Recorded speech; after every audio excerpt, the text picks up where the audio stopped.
दोस्तों इस वीडियो में बात करने वाले हैं निफ्टी, बैंक निफ्टी और फिर निफ्टी के बारे में। और यहाँ पर ये भी डिस्कशन करेंगे कि आज एक अच्छी खासी तेजी देखने के बाद यहाँ पर जो हमारी आरबीआई की मॉनेटरी पॉलिसी थी उसके अनाउंस होने के बाद, जबकि वहाँ पर कोई ऐसी बैड न्यूज़ भी नहीं थी, लेकिन फिर भी निफ्टी यहाँ पर एक बारी के लिए 200 से 250 पॉइंट गिर गया था। और बैंक निफ्टी की अगर मैं बात करूँ तो बैंक निफ्टी ओनली यहाँ पर जो है गिरावट में तो खैर बैंक निफ्टी आया ही नहीं, बल्कि इसने पॉजिटिव 37 पॉइंट पॉजिटिव क्लोजिंग दी है।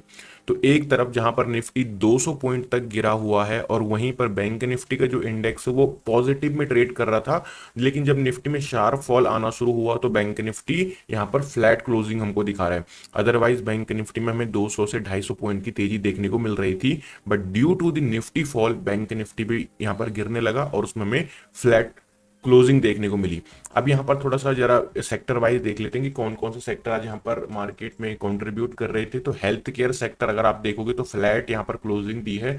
अदरवाइज कोई भी सेक्टर यहाँ पर ग्रीन में क्लोज नहीं हुआ है। मेटल सेक्टर में अच्छी खासी पिटाई हुई है, आईटी सेक्टर में अच्छी खासी पिटाई हुई है, इंफ्रा में और यहाँ पर जो और छोटे छोटे सेक्टर्स हैं इनमें भी अच्छी खासी पिटाई हमको देखने को मिल रही है। सिर्फ और सिर्फ एक ऐसा सेक्टर था बैंकिंग सेक्टर, अगर आप देखोगे तो ये है दूसरा। ये आपका हेल्थ केयर और दूसरा आपका बैंकिंग सेक्टर।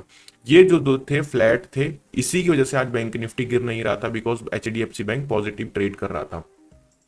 यहां पर अगर मैं फटाफट से ज्यादा टाइम ना लेते हुए वर्ल्ड मार्केट भी आपको दिखा देता हूं, तो यूएस फ्यूचर्स में 108 पॉइंट की गिरावट है, डाउ जोन्स में 250 पॉइंट की गिरावट है और आपका नेस्डेक में 170 पॉइंट के आसपास की गिरावट है। अब यहाँ पर यूएस मार्केट कुछ ही देर में ओपन हो जाएंगे। अब यहाँ पर ये देखना होगा कि यूएस मार्केट में क्या हो रहा है। यूएस मार्केट अगर यहाँ पर फिर से निगेटिव यहाँ पर ओपन होते हैं या फिर निगेटिव, इसके ओपन से हमें कोई लेना देना नहीं है। यूएस मार्केट की क्लोजिंग से हमारा काफी ज्यादा रिलेशन है। अगर यूएस मार्केट क्लोजिंग देते हैं अपने निगेटिव, क्लोज निगेटिव में हो जाते हैं, फिर से डाउ में अगर हमको गिरावट या फिर नेस्डेक में गिरावट देखने को मिलती है, तो कल सुबह फिर से हम यहाँ पर क्या करेंगे, एक हमको गैप डाउन ओपनिंग देखने को मिलेगी। लेकिन वहीं पर अगर कहीं यूएस मार्केट आज पॉजिटिव क्लोज हो जाते हैं, तो क्लोजिंग की मैं बात कर रहा हूँ, क्लोजिंग हमारे लिए इंपॉर्टेंट है, तो फिर कल सुबह हम एक छोटा मोटा गैप अप, बहुत बड़ा गैप अप तो नहीं मैं कहूंगा, लेकिन छोटा मोटा गैप अप हमको देखने को मिल सकता है। सिर्फ डिपेंड करेगा यूएस मार्केट की क्लोजिंग कहाँ हो रही, पॉजिटिव हो रही है या नेगेटिव हो रही है।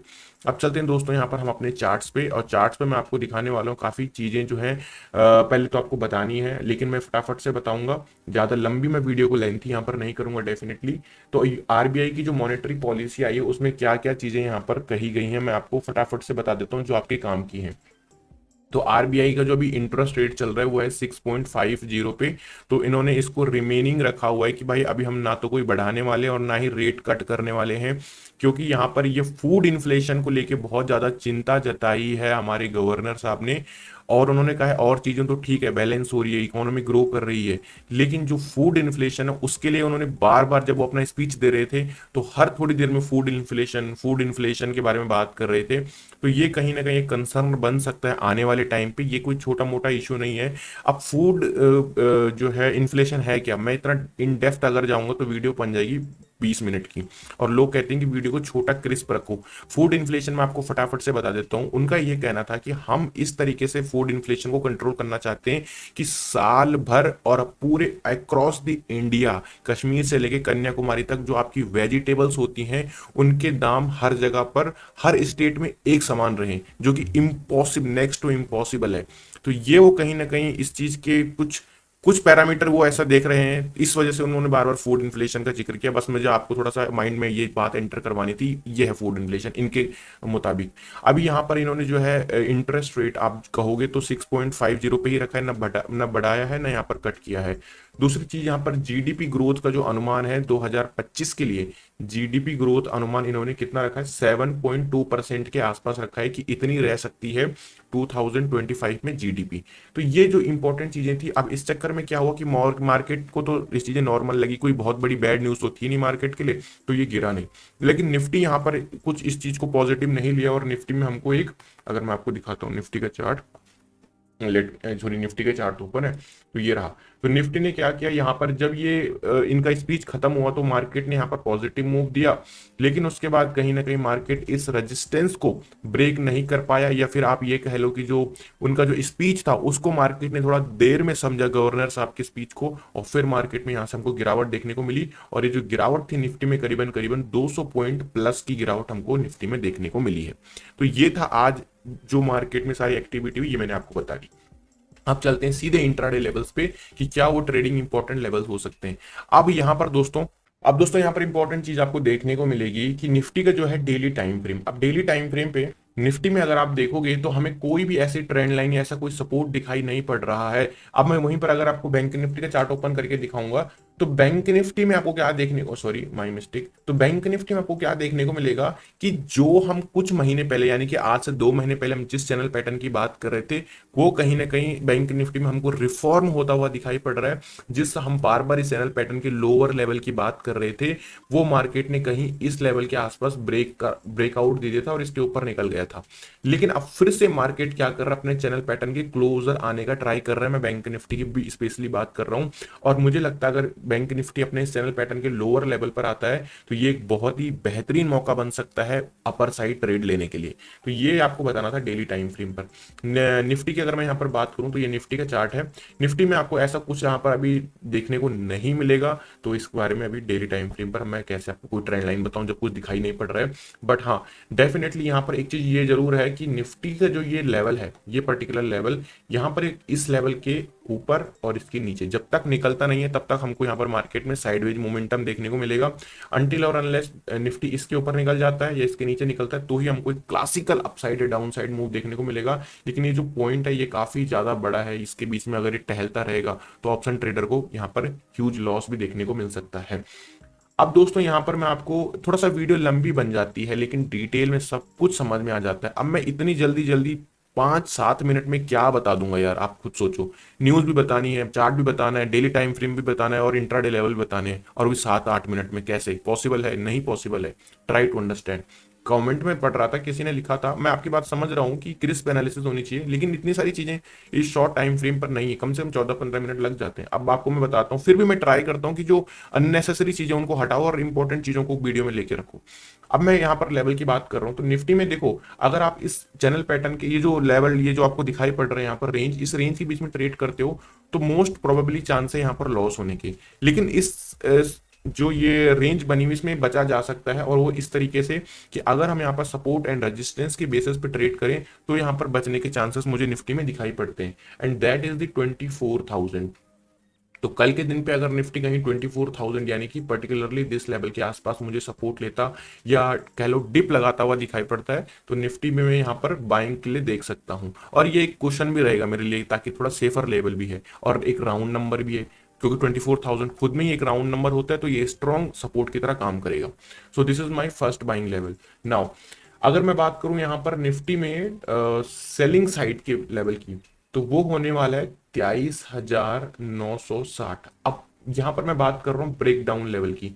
अब थोड़ा सा नोट करना, ये ऐसा क्यों मैं कह रहा हूं, क्योंकि निफ्टी में कहीं ना कहीं वीकनेस आज के दिन पे देखने को मिली है, और अगर ये वीकनेस कल के दिन पे भी कंटिन्यू रहती है और 23,960 के नीचे निकलता है तो फिर बीच में कोई सपोर्ट नहीं है यहाँ पर, और हमको ये पूरा का पूरा मूव कैप्चर करने को मिल सकता है अगर हम थोड़ा अटेंशन मार्केट में रखें और चार्ट पे अटेंशन रखें।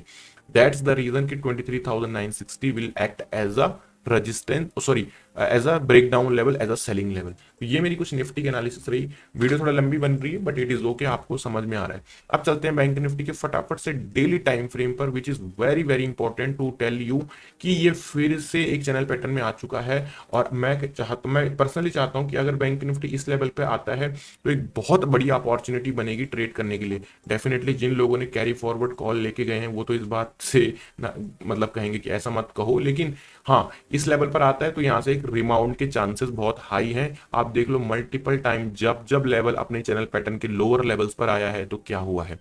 इधर उधर की नॉइज को छोड़ो, जो आप सुनते हो ये क्रैश हो जाएगा या फिर बुल रन आ जाएगा, चार्ट को देखो, चार्ट क्या कह रहा है उसको समझने का ट्राई करो। तो मैं जो चार्ट पे दिखता है वही एग्जैक्टली मैं आपको सेम चीजें बताता हूँ। अब बात करते हैं यहाँ पर दोस्तों, अगर बैंक निफ्टी इस लेवल से, क्योंकि अगर हम तो एज्यूम कर रहे हैं यहाँ पर आएगा, यहाँ पर नहीं आता है और बैंक निफ्टी यहीं से रिवर्सल लेता है, तो और मान लो यहां तक जाता है, फिर नीचे के लिए आएगा, यहां से रिवर्सल लेके ऊपर जाएगा, फिर इस तरीके से नीचे आता है। तो सब चीज का प्लान मैंने बना के रखा हुआ है ऑलरेडी। तो मैं कैसे करूंगा अभी आपको 15 मिनट के चार्ट पर पहले लेके चलता हूँ, एंड फिर आपको मैं वहां पर इलेबोरेट करूंगा अच्छे से। तो ये आ गए 15 मिनट के टाइम फ्रेम पर। अब ये इसके लिए क्या कर रहा है, एज अ बेस लेवल की तरह काम कर रहा है। ये हो गया इसका first day, second day, third day और फोर्थ डे। 4 दिन तो बैंक निफ्टी ने इस लेवल को होल्ड कर लिया। कल अगर बैंक निफ्टी की मैं बात कर रहा हूँ 49,900, इस लेवल को बैंक निफ्टी इस लेवल के आसपास आता है, तो ये मेरे लिए एज अ बेस लेवल की तरह तो काम कर ही रहा है। तो यहाँ पर मैं एज अ बाइंग अपॉर्चुनिटी की तरह देखूंगा, ना कि मैं यहाँ पर सेलिंग करूंगा, क्योंकि मुझे ऑलरेडी पता है कि बैंक निफ्टी मल्टीपल टाइम इस लेवल पर सपोर्ट ले चुका है। अब आप पहले मुझे ये बताओ वीडियो में कि आपको वीडियो समझ में आ रही है। अगर वीडियो समझ में आ रही दोस्तों तो वीडियो को लाइक करो। तो यहां पर अगर बैंक निफ्टी कहीं डिप लेता हुआ मुझे दिखाई पड़ता है, तो ये मेरे लिए एज अ बाइंग लेवल की तरह एक्ट करेगा। अब यहाँ पर एक कैच है, ध्यान से देखना। अगर बैंक निफ्टी वहीं इस लेवल का ब्रेक डाउन करता है तो हम सेलिंग के लिए भी जा सकते हैं, और वो लेवल आपका सेलिंग के लिए होने वाला है, दैट विल बी, मैं आपको बता देता हूँ। ये लेवल आपका होगा सेलिंग के लिए 49,700, 49,700। और दूसरा सेलिंग लेवल जो है आपका वो होने वाला है 50,600। 50,600 और 49,700 आपका सेलिंग लेवल की तरह काम करेंगे। पर ये जो 50,600 है ये आपका एज अ रेजिस्टेंस की तरह काम करेगा, क्योंकि बैंक निफ्टी कहीं ना कहीं स्ट्रांग है। तो कल अगर मान लो बैंक निफ्टी नहीं गिरता है और गैप अप ओपनिंग दे देता है, तो ये लेवल के आसपास मैं बाइंग के बारे में ना सोच के सेलिंग के बारे में सोचूंगा। वो बात अलग है कि बैंक निफ्टी इस लेवल के ऊपर होल्ड कर रहा है और इसके ऊपर ब्रेकआउट दे दिए, तब तो सिनेरियो चेंज हो जाता है। लेकिन इन दोनों लेवल को मैं एज अ सेलिंग के लिए देखूंगा, और अगर इसके ऊपर निकल जाए तो फिर सिनेरियो चेंज हो जाएगा, फिर हम बाइंग के लिए देखेंगे। नाउ अब हम बात करते हैं दोस्तों यहाँ पर फिन निफ्टी के बारे में। तो ये फिन निफ्टी का चार्ट मैंने यहाँ पर ओपन कर लिया है। अब बात करते हैं फिन निफ्टी के बारे में। तो फिन निफ्टी का जो चार्ट है काइंड ऑफ सिमिलर है बैंक निफ्टी की तरह, क्योंकि जो चैनल पैटर्न फॉर्म हुआ है बैंक निफ्टी में वही अगर आप देखोगे तो फिन निफ्टी में भी है। बट अभी मैंने फिलहाल यहाँ पर सिर्फ ट्रेंड लाइन ड्रॉ करी हुई है। तो यहाँ पर आता है और फिर रिबाउंड लेते हैं तो मजा आ जाएगा ट्रेड करने में। स्विंग ट्रेड भी मिलेंगे और इंट्राडे लेवल भी, इंट्राडे ट्रेड भी बहुत अच्छे मिलने वाले हैं अगर इस तरीके से काम करता है। लेकिन अगर यहीं से रिबाउंड करता है तो भी हमारे पास गेम प्लान है, और वो कुछ इस तरीके से है कि अगर फिन निफ्टी मान लीजिए, क्योंकि फर्स्ट डे, सेकंड, थर्ड और फोर्थ डे 4 दिन तो फिन निफ्टी इस लेवल को सपोर्ट ले चुका है। अगर ये 22,700 इस लेवल पर कहीं सपोर्ट लेता हुआ दिखाई पड़ता है, तो मैं इसको एज अ बाइंग अपॉर्चुनिटी की तरह देखूंगा और बाइंग ट्रेड का यहाँ पर मौका ढूंढूंगा। 22,700 मेरे लिए as a dip buying level होगा। अननेसेसरी बाइंग लेवल या सेलिंग लेवल मैं यहाँ पर ऐड नहीं कर रहा हूँ, जो इंपॉर्टेंट है बस उन्हीं की बात कर रहा हूँ। और जो सेलिंग लेवल मेरे लिए फिन निफ्टी में होगा दैट विल बी 23,000, क्योंकि ये एज अ राउंड नंबर है। और हमेशा ध्यान देना कि जो भी कभी राउंड नंबर होते हैं वो बहुत स्ट्रॉन्ग रेजिस्टेंस और स्ट्रॉन्ग सपोर्ट की तरह काम करते हैं। आप देखो, आपके सामने लाइव एग्जांपल है। 3 दिन मार्केट, 4 दिन मार्केट जो है इस लेवल को ब्रेक नहीं कर पा रहा है, बिल्कुल 23,000 टच करके नीचे आ जा रहा है। तो ये मेरे लिए एज अ फिर से सेलिंग लेवल की तरह काम करने वाला है। तो दोस्तों आई होप कि वीडियो अच्छी लगी होगी। वीडियो अच्छी लगी तो वीडियो को लाइक करना है, चैनल पे पहली बार है सब्सक्राइब करना है, बेल आइकन प्रेस कर देना है ताकि आपको हर वीडियो की नोटिफिकेशन मिल सके।